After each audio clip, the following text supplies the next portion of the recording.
yeah. But the other issue is the concept of like having so much abundance and having so many women in your life that you're not hitting on, that they start hitting on you. It's just such a different frame to come from. Well, it's the same thing in sales because, when we talk about like, when you're a salesperson, the more attached you are, the prospect can feel that. Yes. They feel it in your tonality, they feel it in your body language, they feel it in the questions you're asking or not asking, and the less attached you are. Like you're not, it's not that you're not interested in doing business with them, but you're more like an expert. You're the trusted authority. You don't need their business because you've got lots of other clients. It's the same thing. You don't need the woman because you've got lots of other women around you. It's the same concept. Well, so talk about Dan. He's been on your podcast. I don't know much about him. I've just heard, and here's the thing. I wanted to ask you, like, how do you deal with, because, with the ball game I'm in, we train people how to sell more, right? Yeah. But you're dealing with, like, you're out there, like, you're training these men how to have higher status. Yeah. How do you deal with, like, maybe some of the women that are just like, oh, that Michael guy is horrible, or I hate that guy, or whatever. We don't get that. We're boring sales training company.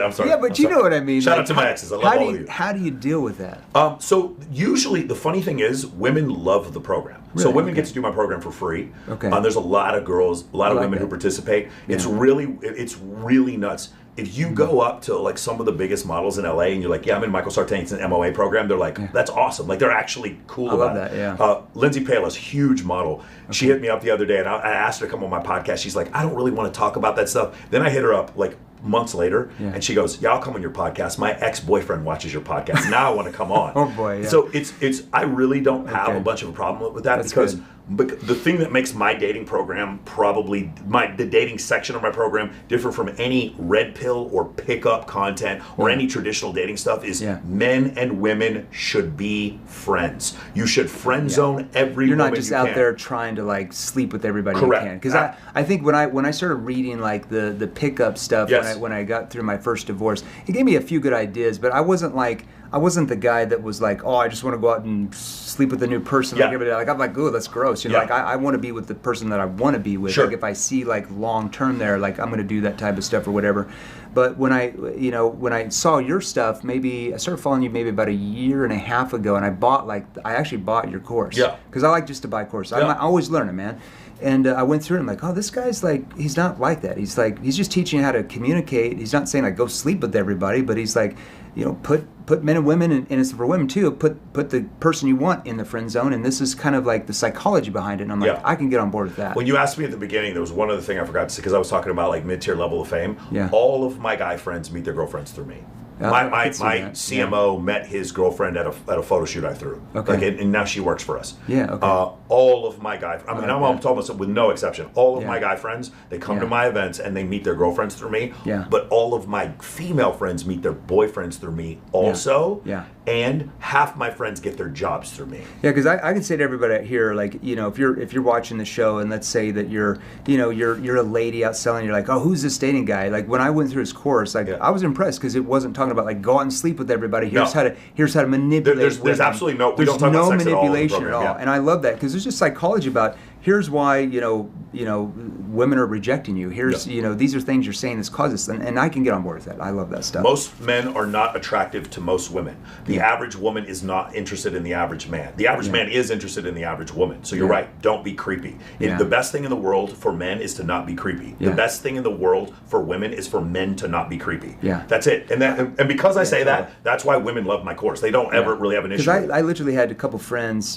back in those days where we had the huge house and stuff that I had a couple buddies that would live there, not all of them. Yeah. And there was one that would sleep with any woman on earth, and I'm like, dude, you can't do that. Like you're just burning bridges so much because he would it was like 3 times a week somebody different, like each time. Like, 18 to 80, blind, cripple, crazy. You're like literally burning all these. You're tearing up people's lives. Like if you really like him, do that kind of stuff. But just don't be that guy. Yeah. But the other issue is the concept of like having so much abundance and having so many women in your life that you're not hitting on, that they start hitting on you. It's just such a different frame to come from. Well, it's the same thing in sales because when we talk about like when you're a salesperson, the more attached you are, the prospect can feel that. Yes. They feel it in your tonality, they feel it in your body language, they feel it in the questions you're asking or not asking, and the less attached you are. Like you're not. It's not that you're not interested in doing business with them, but but you're more like an expert. You're the trusted authority. You don't need their business because you've got lots of other clients. It's the same thing. You don't need the woman because you've got lots of other women around you. It's the same concept. Well, consider this though. How easy is it to sell for Alex Hormozi? If you were like on Alex Hormozi, because of this brand that he's built. Does that make sense? Yeah. So it's like now that gets easier. So now it's the same thing. You as a man are building a brand through your social circle and the way you present yourself on Instagram. You want the quick and dirty. Number 1, fix your Instagram. Number 2, build a list of all the people you want to network with. Number 3, get as many open threads on DMs as you can. And number 4, show up to events with 6 female friends. That's it. That's the first 4 steps in my course. Okay. If you were able to do that, I have guys do just those first 4 steps, and they write me and they're like, all of a sudden random women are hitting me up. I don't understand what's going on. It's like, I just got invited to the Chamber of Commerce meeting. I don't understand. Why is this happening? Dude, I had one guy who was a part of the Golden Knights, the Las Vegas Golden Knights. He comes up to me and goes, my wife doesn't like your stuff, but I watch all your podcasts or whatever. It's like, and he invites me to this other event, and it's like, you start to notice these things. You get invited to everything when you're able to do this. Your networking gets you anywhere. And that's what I'm specifying. Let's say you're a financial advisor and you want to, like what Michael's talking about, he's not just talking about for like dating. Like you might be happily married and have 5 kids, but you're like, hey, how do I gain more clients? I'm a financial advisor. How can I throw events to get in more wealth? I mean, there's so many opportunities here for any industry you're in watching it. As the world becomes less IRL, meaning in real life, then the real IRL in real life events become better. Yeah. You understand? Like they become more powerful. Yeah. And here's the other funny thing is that now I took a photo the other day. It was me, Gregor Gallagher, Owen Cook, Justin Waller, and Dan Fleischman.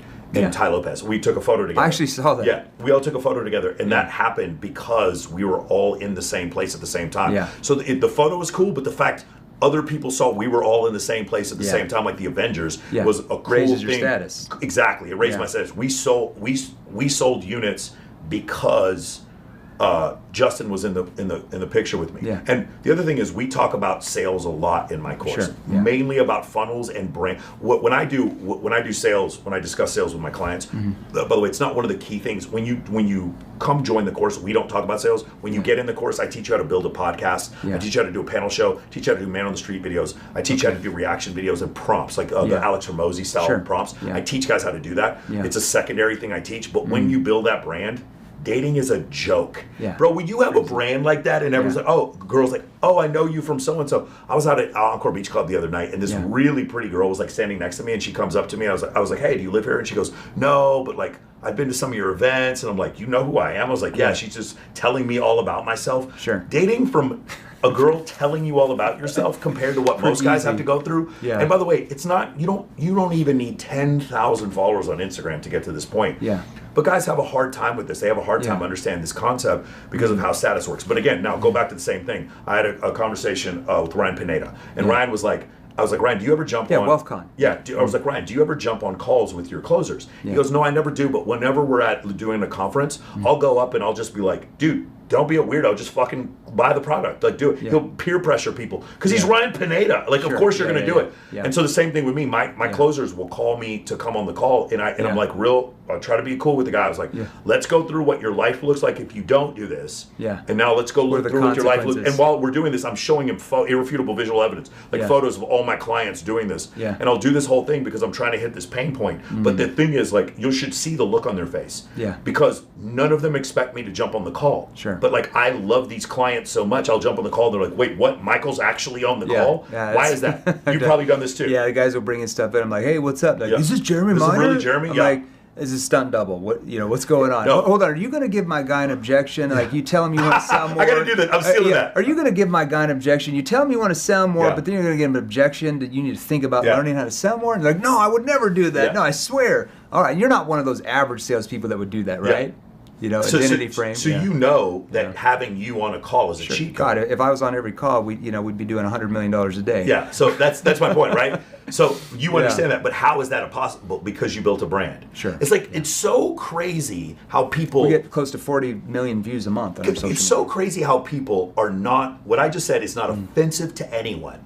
It is so odd. You build a brand and it's easier for you to sell. But yet when I say fix your fucking Instagram so you don't look like a weirdo, so that women actually want to hang out with you. All of a sudden, that's crazy. Yeah. No, Michael, I'm 50 and divorced. I don't do Instagram. I'm not like these young kids. And I'm like, bro, you can do whatever you want. Enjoy being alone. Yeah. Enjoy getting. We're in our mid-40s. Huh? Yeah, right? I'm 40. Dude, I'm about to turn 47 in a couple weeks. And like this idea, like, listen, gentlemen, if you're out there and you make a bunch of money and then you got out of a relationship and you've been married, just say 10, maybe 15 years. Well, Instagram happened in the last 10, 15 years. Yeah. The dating society, the dating environment has had a massive software update called Instagram.